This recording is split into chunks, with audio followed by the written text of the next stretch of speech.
Hey everyone, this is Kevin from thechesswebsite.com. Today we're going to be going over the Dutch defense. And the Dutch defense is a defense against the queen pawn opening, which is White's opening move of d4. Um, and as I've talked in different videos, you want to have a few different defenses that you can use against any white opening.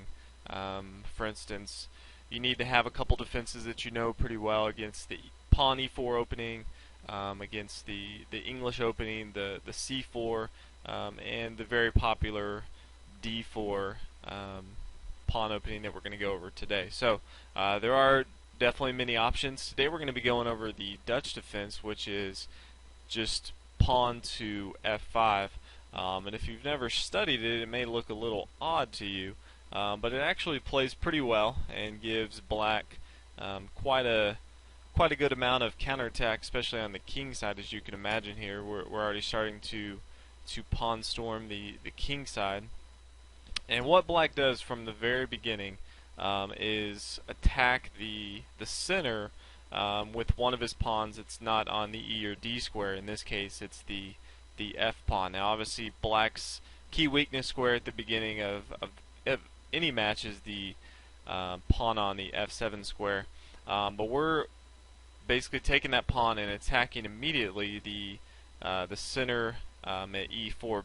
White would obviously like to play e4 right away to gain center control, but we have taken that option away. Obviously, he can gambit this away and give it to us for free. But we are staking center control, and I actually like to play this every now and then. It kind of has that feel if you're used to playing the King's Gambit as white. It basically you're opening up this f file. Eventually, you'll get rid of this f pawn. Hopefully, do some damage with it. But then once you castle kingside, you'll have this rook nicely placed on the f file. And as with the King's Gambit, you're down a piece. As black here, you never really go down in material. So to be even in material for me, and to have a rook nicely placed on a semi-open f-file once this pawn is gone, and the rook can kind of rain down on the king side. I actually like this defense, and also just because white's just not too familiar with it as far as how to counter. Seeing the Dutch, a lot of people play the Queen's Gambit accepted lines, the Queen's Gambit decline lines, but a lot of people don't play the Dutch. So a couple different variations that you will see from here. Many times white will fianchetto their bishop on the king side, so a lot of times you'll see white bring their bishop to g2 after their pawn is developed to the g3 square. Or a lot of times you'll see white just merely come to the c4 square, kind of the backwards English opening, and then they'll bring their knight to the c3 square after their pawn is on the c4 square. But either way, it doesn't really matter. The moves I kind of like, and I'll kind of give you the background on why I usually play them. First one's just going to be e6, and it's a here we'll go ahead and choose move for white. Here we'll say he fianchettos his bishop. First move I like is e6, as I said, and the reason I like this is twofold. One, it keeps white from continuing to march down my throat here at d5. Obviously, white can come to c4 and then try to push up. It also gives a little bit of protection to this f7 square. White can always fianchetto his bishop and then bring it along this diagonal here.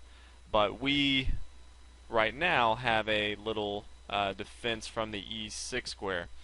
So as you can see, since we have this pawn on e6, our light square bishop here on c8, more than likely is going to come to this b7 to g2 diagonal. It's going to come to this long diagonal here. Obviously, it's only going to happen once the fianchetto bishop is blocked off, maybe by the knight or something. But more than likely, since our light square bishop is blocked off here, you need to notice where your bishops are going to go. So if he's blocked off, he's not going to go this way for the time being. So we'll go ahead and continue and look at the different lines here. So white fianchettos his bishop, and from here I like bringing the knight to f6. obviously develops another minor piece. Your minor pieces are your bishops and your knight. It adds more pressure to the e4 square. Obviously, white has an attacker here on the e4 square with his bishop, and now we have two attackers on the e4 square with our pawn and our knight. And you can already see we kind of have an attack coming down on the king side. So white can continue play here. He can bring his knight into the action. He can bring his pawn into the action, c4. You'll see a lot. And from here, I just like the simple move, bishop to e7. A lot of times you'll see black bring his bishop, try to pin our knight to the queen. So even if he does that, doesn't matter. I like to bring our bishop to the e7 square.